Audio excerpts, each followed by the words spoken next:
When I lived in Washington, D.C. for 3 years, it was not uncommon for me to see people outside on the streets asking for money or for something else.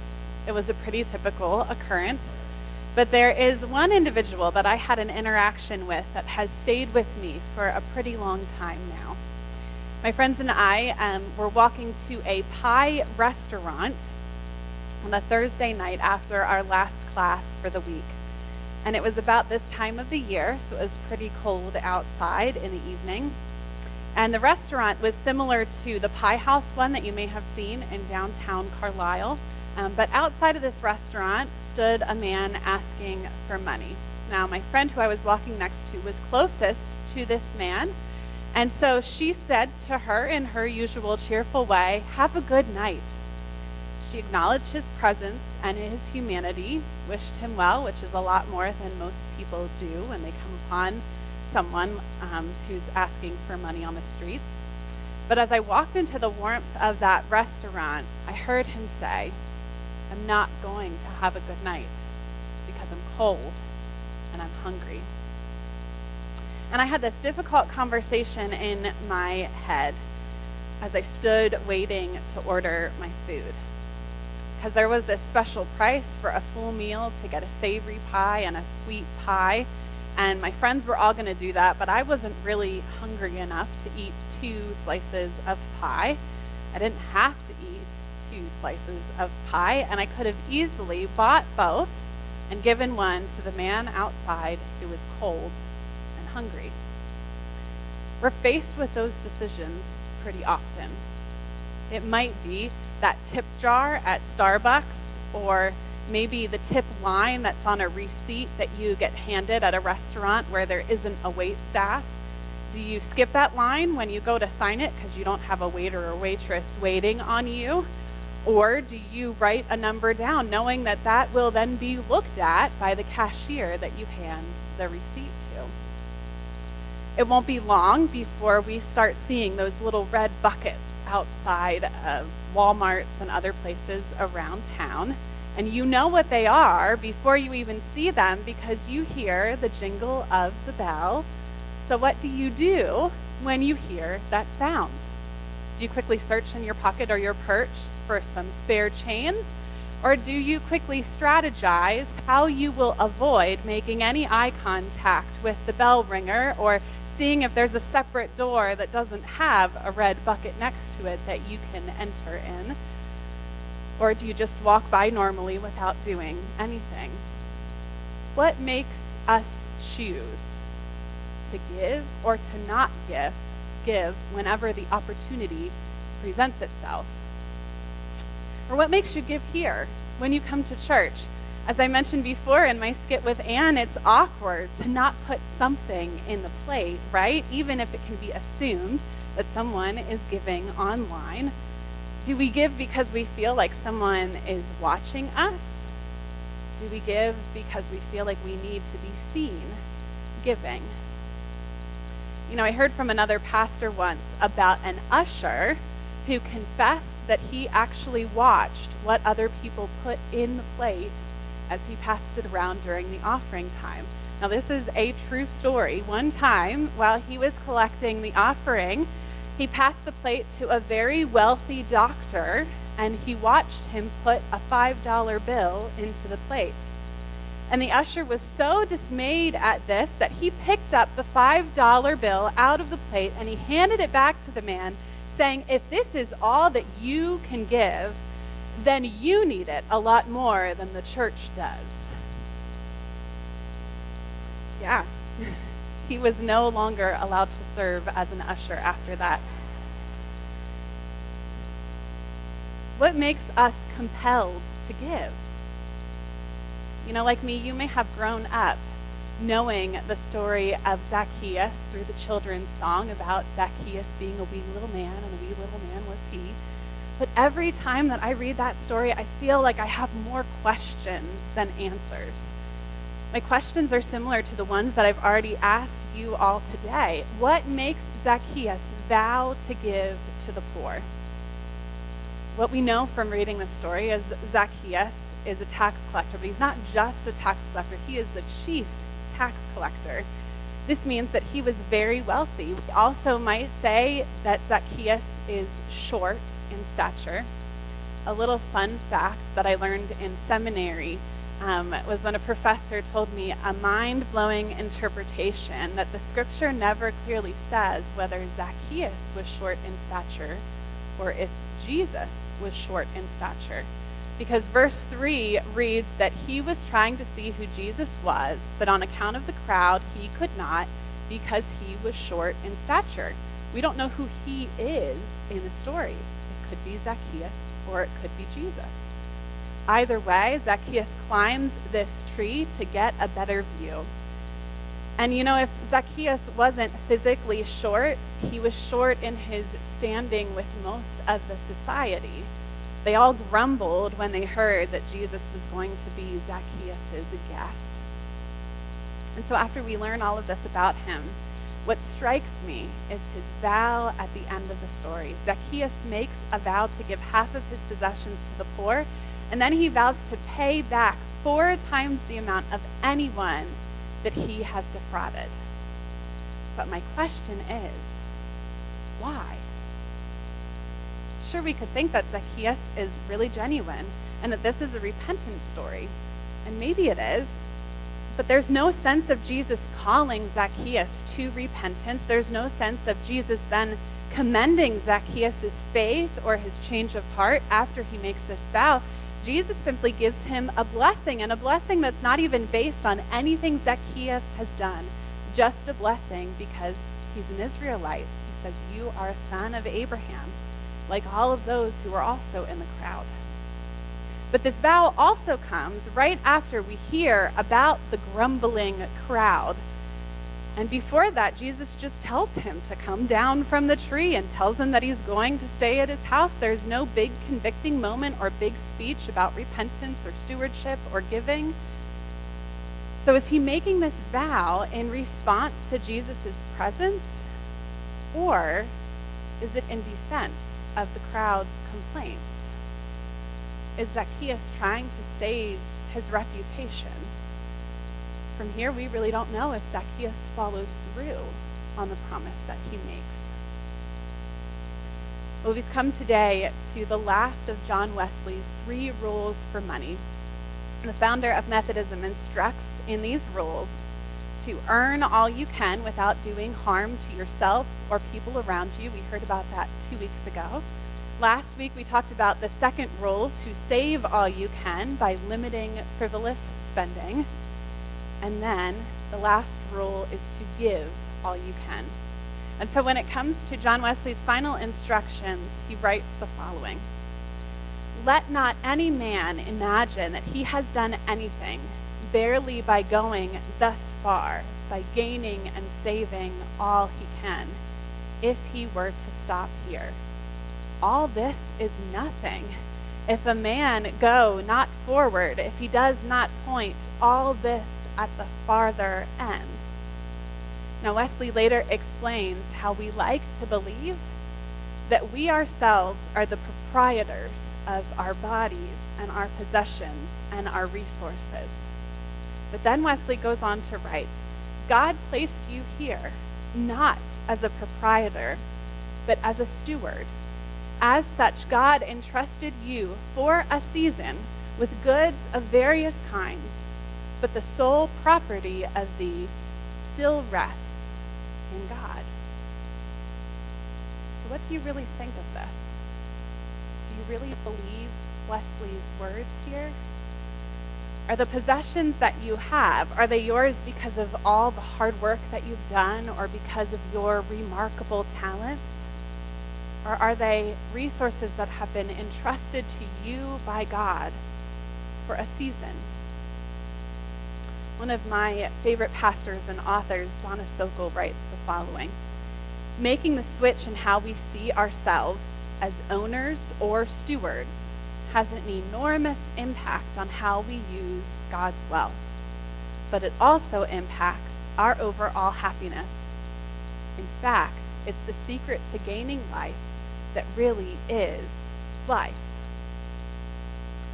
Last week I shared about how when things that were once treats in our life, like a pumpkin spice latte this time of the year or some other kind of specialty drink, when they become a common occurrence instead of just a treat that you have once in a while, then they lose the impact and happiness that they once had in our lives. The authors Elizabeth Dunn and Michael Norton, who found all of that research, they also found that most people will spend 10 times more on themselves than they do on other people. And then they further found out that what impacts happiness the most is the amount of money not spent on ourselves, because those only provide temporary happiness most of the time. But happiness is most found on the amount of money that is given away. Dunn and Norton write, if you've been focusing on trying to make more money, remember that giving some of it away can be just as rewarding as getting more of it.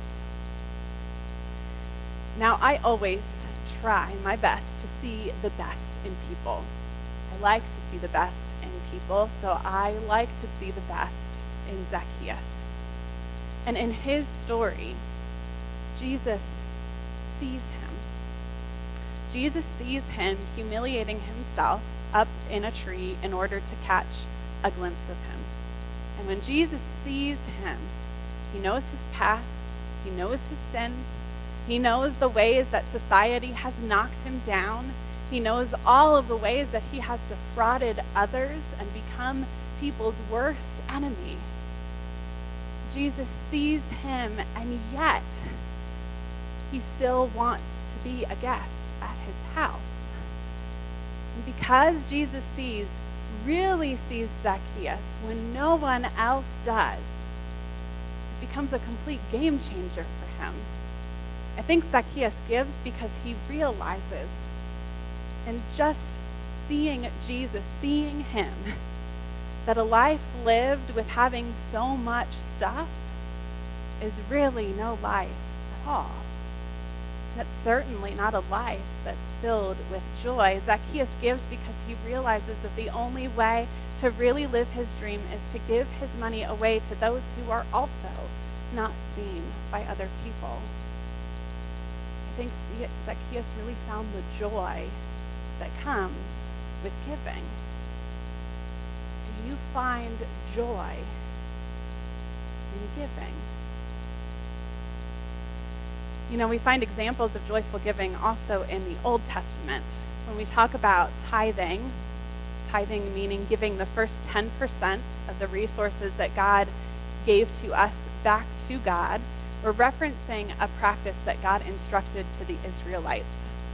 So God commanded them that once they made it to the promised land, this is in Deuteronomy, God tells them that once they make it to the promised land, that they should take the first fruits of the ground, which was the land that God had already given to them, take the first fruits of that, and then give that out of what God has already given, put it into a basket, and then go to the place that God will choose as a dwelling for his name.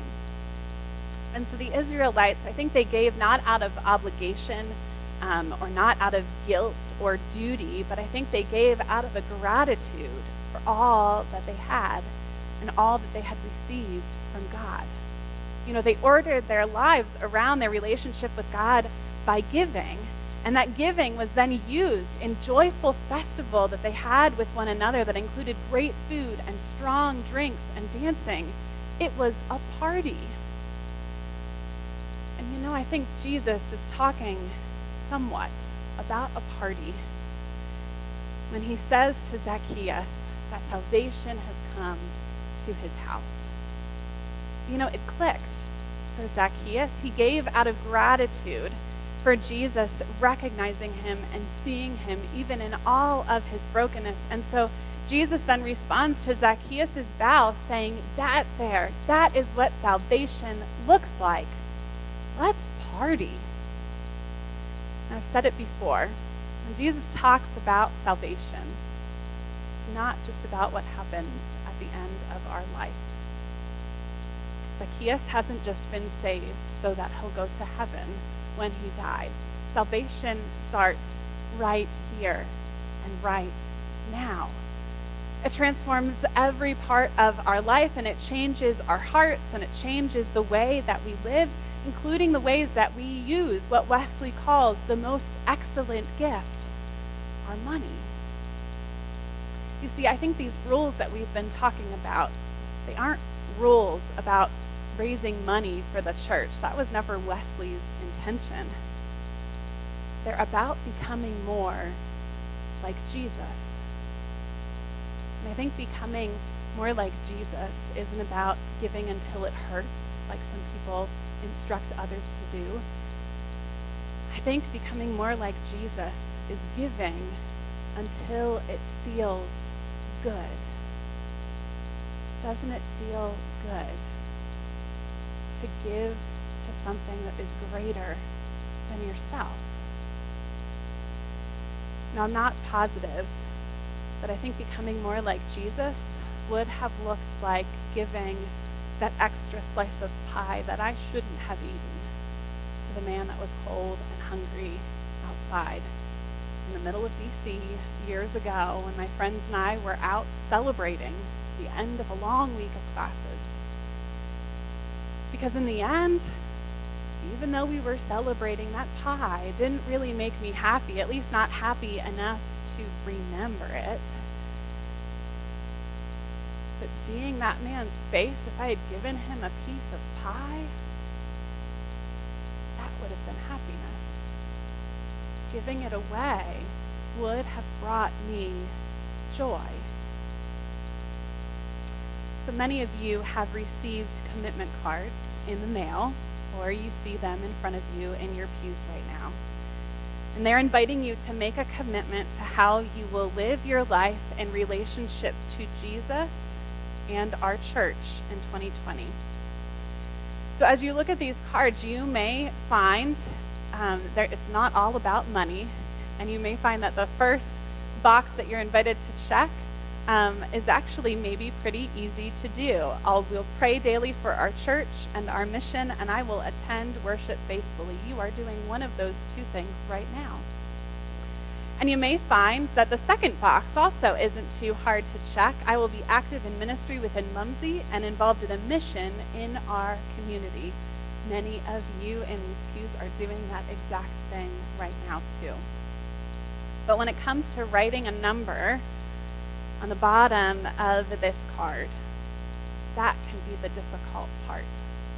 And oftentimes we resist even filling this card out because we're so concerned that we may not be able to keep our commitment to God or what we write on this card. And last year, Richie and I took this card home. We looked at what our expected finances would be for 2019. We prayed about it, and we wrote a number on this card that was higher than any other number that we have ever committed to give to the church. And it was kind of scary writing down that number. But then we had Ronan in January. And after that, we decided that it was best for our family if Richie stayed home and worked part-time so that most of his time could be spent taking care of Ronan instead of going to a daycare, at least for this first year. And so that greatly decreased our income. And even though we still faithfully give, just as we have before, we weren't able to keep to the number that we wrote on this card. It wasn't possible anymore. And you know what? I haven't once gotten a call from Ann Carney, our finance administrator, telling me that I haven't kept to the number that I wrote on this card a year ago. No one's going to call you out on it. Not going to be checking to make sure you're keeping up with it every single week. It's okay.